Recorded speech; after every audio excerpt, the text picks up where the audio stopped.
Welcome back to Primetime News, and a special welcome to those of you watching online at onespotmedia.com. Up first this evening, U.S. rapper Kanye West's Sunday service concert is just about starting in New Kingston, with commuters in the already busy business district bracing for possible traffic chaos. The authorities have been facing some backlash after the application and approval for the show left only a few days for preparation.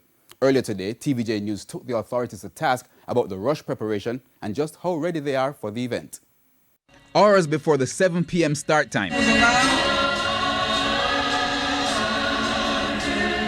warm-up and rehearsals for Kanye West's pop-up Sunday service at Emancipation Park in New Kingston, St. Andrew on Friday.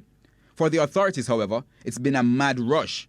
This is what CEO of the Kingston and St. Andrew Municipal Corporation, Robert Hill, said on Thursday. We were contacted yesterday afternoon in relation to Kanye West coming to do a pop-up concert in the city of Kingston. That triggered heated debates as many, including local promoters, questioned the quick approval for the Foreign Act while Jamaicans have to wait weeks.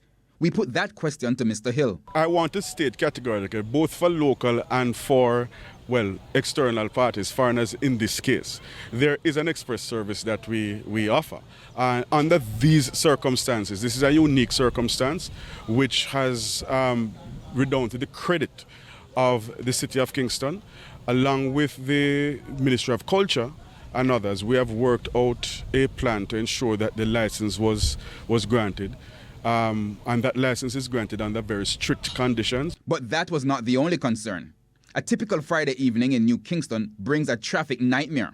Most believe that adding a mega show like this to the business district is a recipe for disaster. The Fire Brigade, the ODPEM and others have already done their due diligence, and the police are on the ground, and we are pretty satisfied at the moment, based on what we are seeing now, that all is in place. On Knutsford Boulevard, Oxford Road, Park Boulevard, there should be no parking of motor vehicles.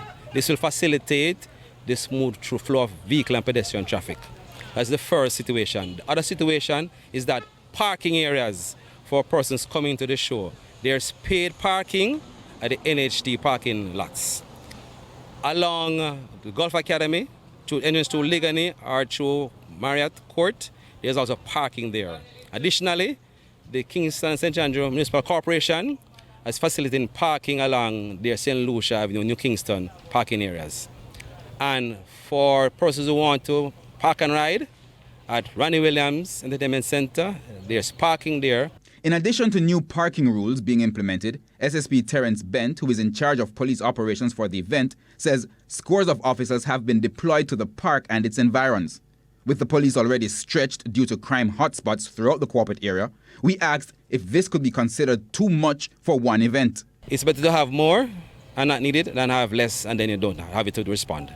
Despite the changes, public transportation has not been affected, as the JUTC and taxi operators will be allowed to operate as usual. In the meantime, the public has had mixed reactions to Kanye West's concert and the approval process. From my colleagues, they said that they've found it to be something good for the economy, because what we realize is that there are a lot of tourists coming in just for the concert. So in turn, there's a lot of spending in. Kanye, for me personally, is a very bipolar person, so you never can wrap your head around what he's going to do next. So this unexpected visit to Jamaica for his church function, I don't know. I think it's for a certain clout. I'm not sure if it will impact economy-wise, because it was so short notice. I'm not sure if people would travel to come, but who knows, maybe people will travel to come.